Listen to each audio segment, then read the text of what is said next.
Hello दोस्तों, कैसे आप लोग। उम्मीद करते हैं कि अच्छे होंगे और अपने स्टडी में लगे होंगे। आज के वीडियो में बात करने वाले हैं निर्देशांक ज्यामिति के बहुत ज़्यादा इंपॉर्टेंट प्रश्न।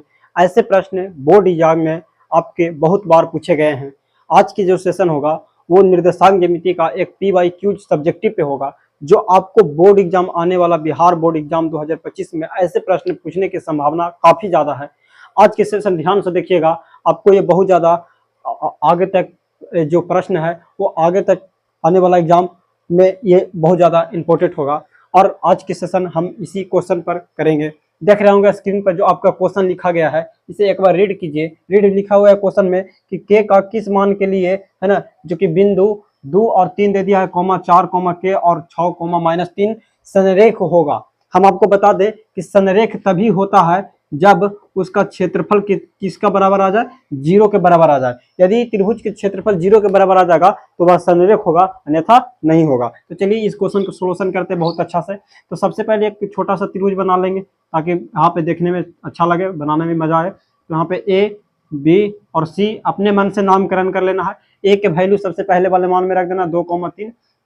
बी के वैल्यू हो जाएगा यहाँ पे 4 के, और यहाँ पे सी का वैल्यू कितना हो जाएगा 6 -3।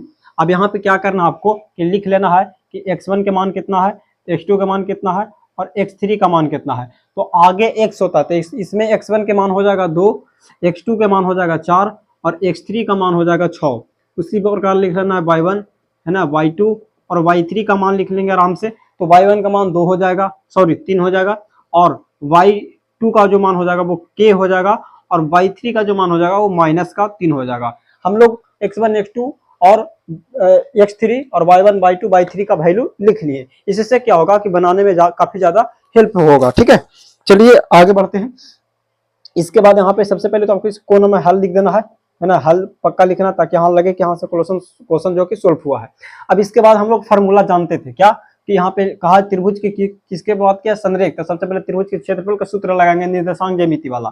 तो कहेंगे कि त्रिभुज के क्षेत्रफल को शॉर्ट में इस तरह से लिख रहा है 1/2। फार्मूला क्या होता है 1/2, ट्रिक बताए थे, x1 है ना y2 - y3, ठीक है, और प्लस में x2 23 31 यानी y3 - y1, और प्लस में x3 23 31 और यहाँ पे 12 होता है, यानी कि y1 - y2।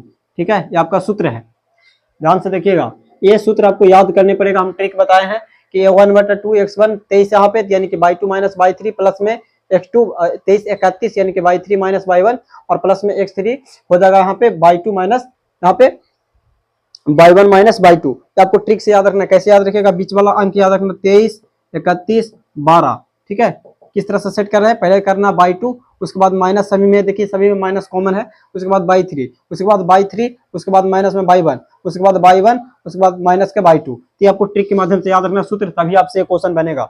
ठीक है, 2 नंबर में प्रश्न बहुत बार पूछे गए हैं। ठीक है, ये PYQ है 1/2। अब हम लोग वैल्यू रखेंगे, आंसर आराम से आ जाएगा। तो x1 के मान निकालना है, तो x1 के हाथ से मान कितना दे दिया गया 2 है, तो 2 रख देंगे आराम से। y2, तो y2 का वैल्यू यहाँ पे k है तो k रखिए, माइनस हो तो माइनस रखिए। y3 देखिएगा माइनस है, अब y3 का मान भी माइनस में था, जब डबल माइनस आता तो यहाँ पे हम लोग कॉमन यहाँ पे ब्रैकेट लगा देंगे। ठीक है, प्लस में करा x2 का वैल्यू 4 है तो 4 रख देंगे, फिर ब्रैकेट है। y3 का मान कितना है -3 तो रख दीजिए, उसके बाद माइनस लगा है। y1 का मान कितना है 3 है तो 3 रख दीजिए, प्लस x3 का मान 6 है तो 6 रखिए, उसके बाद y1 का मान यहाँ पे से देख लीजिए 3 है तो 3 रख दीजिए, माइनस में y2, तो y2 का वैल्यू k है तो यहाँ पे k रख दीजिए। ठीक है, बड़की कोष्ट तो बड़की कोष्ट लगा दीजिए। अब इसको हल कर लेंगे, 1/2 हल करते हैं, दूसरी तरह से रह जाएगा।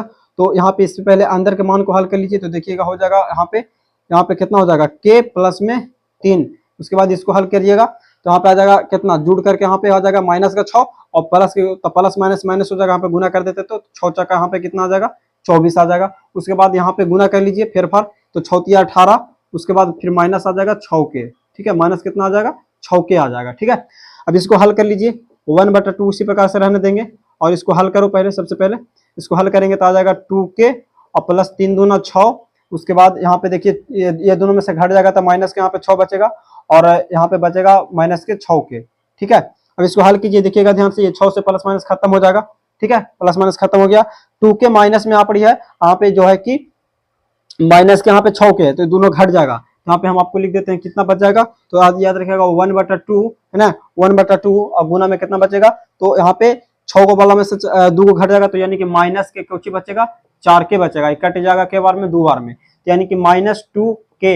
हम बताए थे कि अगर हमको संरेख लाना है तो इसकी क्षेत्रफल किसके बराबर करेंगे, 0 के, तो के मान कितना आ जाएगा, इधर जो भागा में सॉरी गुना में उस आ जाएगा, तो भागा में तो 0 बट्टे के भागा में जो भी आता है 0 ही आ जाता है, के मान 0 आ गया, के मान 0 आएगा तो हम बोलेंगे कि यह संरेख है। यहाँ पे कुछ हो जाएगा कि संरेख है। तो हमने क्या किया, हमने कुछ नहीं किया, बस यहाँ पे खाली दिमाग लगाना था, आपको मान दे दिया गया था, तो एगो त्रिभुज बना लिए, ABCD अपना मान से नामकरण यहाँ पे कर देना है, ठीक है। नाम करने के बाद उसके बाद वैल्यू रख देना है, जैसे कि यहाँ पे x1 का वैल्यू 2 हो जाएगा, x2 का वैल्यू यहाँ पे 4 हो जाएगा, x3 का वैल्यू यहाँ पे क्या हो जाएगा, यहाँ पे 6 हो जाएगा, यानी कि 6 हो जाएगा, और y1 y2 y3 उसी प्रकार से रख देना है ना, 3 रख दिए, k रख दिए, माइनस का 3 रख दिए, उसी प्रकार इसको हम पूरा ये बड़ा फॉर्मूला आपको याद रखना है, नहीं याद है तो आपको याद कर लेना है, ठीक है। ट्रिक के माध्यम से हमारे चैनल पर चलाया गया, ये भी देख लेना फॉर्मूला कि 1/2 और इसमें कोष्ट लगाना बढ़ के, उसके बाद x1 y2 minus y3 into plus में फिर लगाना x2 y3 माइनस y1 फिर इंटू में प्लस x3 फिर y1 माइनस y2, ये आपका फॉर्मूला है जो काफी ज्यादा इंपॉर्टेंट है। यहाँ से प्रश्न प्रत्येक वर्ष पूछे जाते हैं, इस बार भी कंपार्टमेंटल के भी एग्जाम में पूछा गया था, जो कि 10th की बात। तो 10th के मैथ में आज हम लोग ये बहुत अच्छा प्रश्न किए, ऐसे प्रश्न आपको जानना चाहिए, आना चाहिए, ठीक है। मिलेंगे इसी प्रकार से, अगर आपको सेशन देखना है तो प्लीज हमारे चैनल से जुड़े रहिए। 2025 आने वाला एग्जाम में आपको बहुत ज्यादा हेल्पफुल होगा मेरे चैनल से। आज के सेशन में हम बस इसी पे डिस्कस कर रहे थे, मिलेंगे आपसे अगले वीडियो में, तब तक के लिए बहुत बहुत धन्यवाद।